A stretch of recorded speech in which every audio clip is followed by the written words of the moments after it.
अस्सलाम वालेकुम वरहमतुल्लाह। सुलह हसन की शराइत। शर्त नंबर 1, मुआविया हुकूमत इस्लाम में किताबुल्लाह और सुन्नत रसूल पर अमल करेंगे। हसन ने इस शर्त पर खिलाफत मुआविया के सुपुर्द की कि इसके बाद खिलाफत दोबारा उनकी तरफ लौटेगी। एक दूसरी रिवायत है कि खिलाफत को मजलिस शूरा के हवाले किया जाएगा। मुआविया ने हसन से अहद किया कि मेरे बाद खिलाफत आपकी तरफ लौटा दी जाएगी। इमाम इब्न हजर अस्कलानी मुंदरजा बाला शराइत को अपनी मशहूर शरह फतहुल बारी जिल्द 14 सफ़ा 532 में लिखने के बाद फरमाते हैं कि इमाम मोहम्मद बिन कद्दामा ने भी इस शर्त को कवी सनद के साथ तहरीर किया है। शर्त नंबर 2, मुआविया को अपने बाद किसी को खलीफा नामजद करने का हक न होगा। हसन ने फरमाया, मुआविया उम्मत मोहम्मद के मामले पर अल्लाह का खौफ कर उन्हें दुनिया तलबी और फ़ानी व ज़ाइल हो जाने वाले गुरूर की खातिर फना न कर। किताबुल्लाह, सुन्नत रसूल और हिदायत याफ्ता खुलफाए राशिदीन को कायम रखने की शर्त पर कायम रहना, और तुम्हें यह इख्तियार हासिल नहीं होगा कि तुम मेरे अलावा किसी और को वली अहद मुकर्रर करो। यानी मजलिस शुरा में डाल सकते हो, और अगर वली अहद मुकर्रर करना है तो मुझसे लिया है, मेरी तरफ लौटा दो। शर्त नंबर 3, शाम व इराक, हिजाज व यमन सब जगह के लोगों के लिए अमान होगी। हसन ने कहा, मेरे वालिद अली को गालियां नहीं दी जाएंगी, तो मुआविया ने गालियों से बाज रहने की शर्त को कबूल न किया। फिर हसन ने फरमाया, अच्छा फ़कत मेरे सामने गाली न दी जाए। तो इस बात को मुआविया ने कबूल किया, मगर बाद में इसको भी पूरा न किया। शर्त नंबर 4, हज़रत अली के असहाब और उनका गिरोह जहाँ भी हैं उनकी जान व माल और नामूस और औलाद महफूज रहेंगे। हज़रत हसन ने ये शर्त भी आयद की कि कूफा के बैतुल माल से 5 लाख दिरहम लेंगे और दारा बजरत उनके लिए होगा। ये खुम्स को भी शर्तें में लागू कर रहे हैं, क्योंकि मुआविया का भरोसा नहीं है ना। वो कुरान में अल्लाह ताला ने माल गनीमत में से खुम्स से अल्लाह और उसके रसूल का रखा है, तो नबी सल्लल्लाहु अलैहि वसल्लम के हिस्से में होता था, और वो नबी सल्लल्लाहु अलैहि वसल्लम लोगों में खर्चा करते थे, और तमाम अहले बैत का खर्चा उसी खुम्स से चलता था। उसी शराइत को यहाँ भी लिखवा रहे हैं हज़रत हसन, और इसका जिक्र बुखारी शरीफ हदीस नंबर 2704 में है। आखिर मुआविया ने हसन के यहाँ कुरैश की शाख बनु अब्द शम्स के 2 आदमी भेजे, अब्दुर्रहमान बिन समरा और अब्दुल्ला बिन आमिर बिन कुरैश। आपने इन दोनों से फरमाया कि हसन बिन अली के यहाँ जाओ और उनके सामने सुलह पेश करो, उनसे इस पर गुफ्तगू करो और फैसला उन्हीं की मर्जी पे छोड़ दो। चुनांचे ये लोग आए और आपसे गुफ्तगू की और फैसला आप ही की मर्जी पर छोड़ दिया।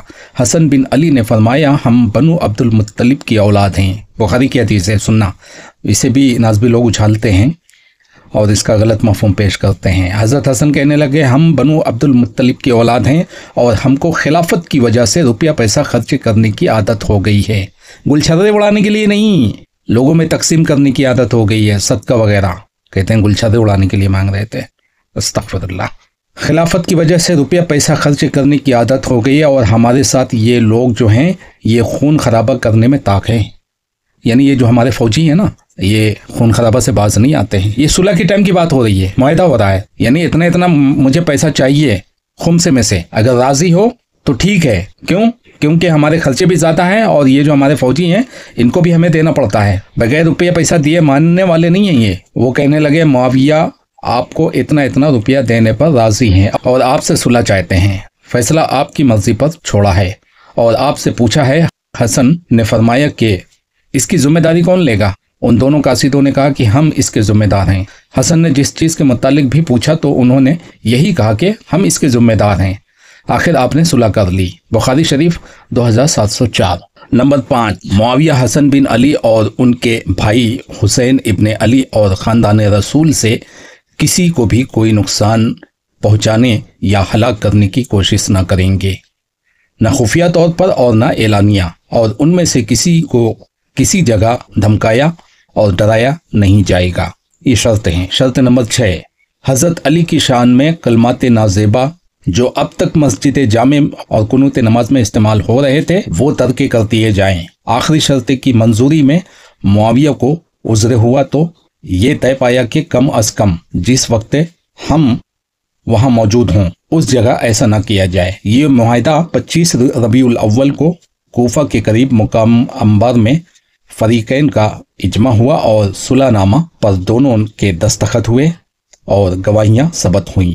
इसका हवाला है निहायतुल अरब फी मार्फत अंसाबुल अरब, सफ़ा 80 में देख सकते हैं। अच्छा, ये बता दूं कि जब नास्बी लोग कहते हैं कि नहीं सबका मानी गाली नहीं होता है, लानत की जाती थी भाई, और उसके लिए वो शर्त भी उन्होंने नहीं मानी कि लानत से रोका नहीं जाएगा, गाली गलौज तो दी जाएगी, ये शर्त हम तुम्हारी नहीं मानेंगे। ये सारी चीजें मुआविया के हुक्म से होती थी और मुआविया ही इसका हुक्म देते थे।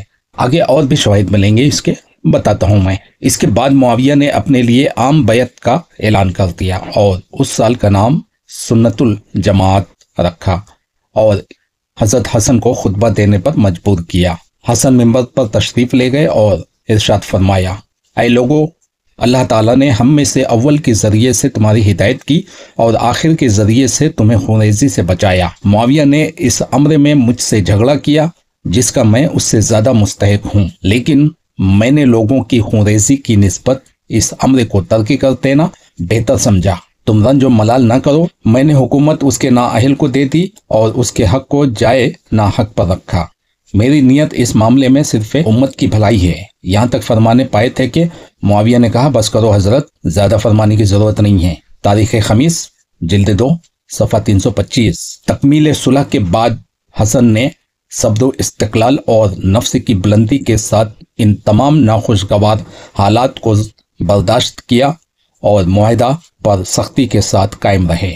मगर इधर ये हुआ कि अमीर शाम ने जंग के ख़त्म होते ही और सियासी इक़्तिदार के मजबूत होते ही इराक में दाखिल होकर नखीला में, जिसे कूफा की सरहद समझना चाहिए, क़याम किया और जुमा के खुतबे के बाद ऐलान किया कि मेरा मकसद जंग से ये न था कि तुम लोग नमाज पढ़ने लगो और रोज़े रखने लगो, हज करो या ज़कात अदा करो, ये सब तो तुम करते ही हो। मेरा मकसद तो ये था कि मेरी हुकूमत तुम पर मुसल्लम हो जाए, और ये मकसद मेरा हसन के साथ मुआहिदा के बाद पूरा हो गया और बावजूद तुम लोगों की नागवारी के मैं कामयाब हो गया। रह गए वो शराइत जो मैंने हसन के साथ किए हैं, वो सब मेरे पैरों के नीचे हैं। उनको पूरा करना या ना करना मेरे हाथ की बात है। ये सुनकर मजमा में एक सन्नाटा छा गया, मगर अब किस में दम था कि इसके खिलाफ जुबान खोलता। शराइत सुलह का हश्र। मौरखैन का इत्तेफाक है कि मुआविया जो मैदान सियासत के खिलाड़ी और मकरो जोर की सल्तनत के ताजदार थे,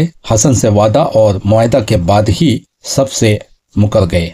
तारीख कामिल इब्ने असीर जिल्द 3 सफ़ा 162 में है कि मुआविया ने किसी एक चीज़ की भी परवाह न की और किसी पर अमल न किया। इमाम अबुल हसन अली बिन मोहम्मद लिखते हैं कि जब मुआविया के लिए अम्र सल्तनत अस्तवार हो गया तो उसने अपने हाकिमों को, जो मुख्तलिफ शहरों और इलाकों में थे, ये फरमान भेजा कि अगर कोई शख्स अबू तुराब और उसके अहले बैत की फजीलत की रिवायत करेगा तो मैं उससे बरियत ज़िम्मा हूँ। जब ये खबर तमाम मुल्कों में फैल गई और लोगों को मुआविया का मंशा मालूम हो गया तो तमाम खतीबों ने मिंबरों पर सब व शितम और मुनकसद हजरत अली पर खुतबा देना शुरू कर दिया। कूफा में ज़ियाद बिन अबी, जो कई बरस तक हजरत अली के अहद में उनके उम्माल में रह चुका था, वो शियाने अली को अच्छी तरह से जानता था। मर्दों, औरतों, जवानों और बूढ़ों से अच्छी तरह आगाह था। उसे हर एक रिहाइश और कोनों और गोशों में बसने वालों का पता था। उसे कूफा और बसरा दोनों का गवर्नर बना दिया गया।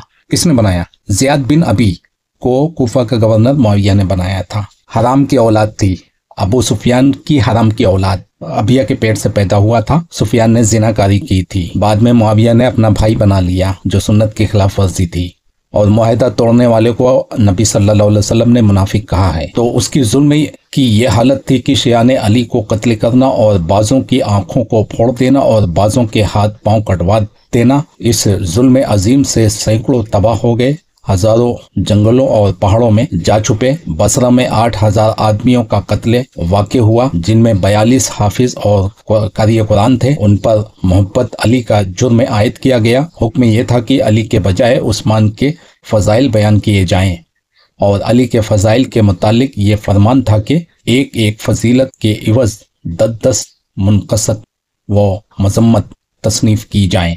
ये सब कुछ हजरत अली से बदला लेने और यजीद के लिए ज़मीन खिलाफत हमवार करने की खातिर था। مندرجہ بالا شرائط کے حوالہ جات اہل سنت کی کتابوں سے پیش کر رہا ہوں۔ ان شرائط کو اہل سنت کے بڑے بڑے اماموں نے اپنی کتب میں تحریر کیا، جو کہ یہ ہیں۔ اصل میں اہل سنت کی کتابوں سے بیان کرنا کا مطلب یہ ہے کہ کچھ لوگ سمجھنے لگتے ہیں کہ ہم شیعوں کی باتیں کر رہے ہیں، اس لیے اس بات کا یقین دلانا ضروری ہے کہ یہ شیعوں کی کتابوں کے حوالے نہیں ہیں، بلکہ اہل سنت کے بڑے بڑے اماموں کی کتابیں ہیں جو حوالے میں دے رہا ہوں۔ تہذیب التہذیب جلد 2 صفحہ 5، فتح الباری جلد 16 صفحہ 532، الاشتیاب جلد 1 صفحہ 230 سے 231 تک، سوائق المحرقہ صفحہ 398 سے 399، اسد الغابہ جلد 2 صفحہ 18، فصول المہمہ فی معرفہ احوال الائمہ صفحہ 154، شرح ابن بطال علی البخاری جلد 8 صفحہ 97، الاصابہ بتحقیق محسن ترکی جلد 2 صفحہ 542، عمدۃ القاری جلد 12 صفحہ 701، فتح الباری جلد 16 صفحہ 530، حاشیہ التاودی ابن سودا علی البخاری جلد 6 صفحہ 371، الازا لما کانا وما یکون بین الساعہ 74، التوزی ابن الملکن جلد 17 صفحہ 77، فضول المہمہ فی معرفہ احوال الائمہ جلد 2 صفحہ 729، معاصر العناقہ فی معلم الخلافہ جلد 1 صفحہ 108، الکامل فی التاریخ جلد 3 صفحہ 6، المختصر فی اخبار البشر جلد 1 صفحہ 173، تاریخ دمشق جلد 13 صفحہ 264، العبر فی اخبار من قبر الذہبی جلد 1 صفحہ 35 سے 48 تک، البدایہ والنہایہ جلد 11 صفحہ 132 سے 133 تک، تاریخ ابن الورطی جلد 1 صفحہ 166، ریحانۃ النبی صفحہ 150، سوائق المحرقہ صفحہ 398 سے 399 تک۔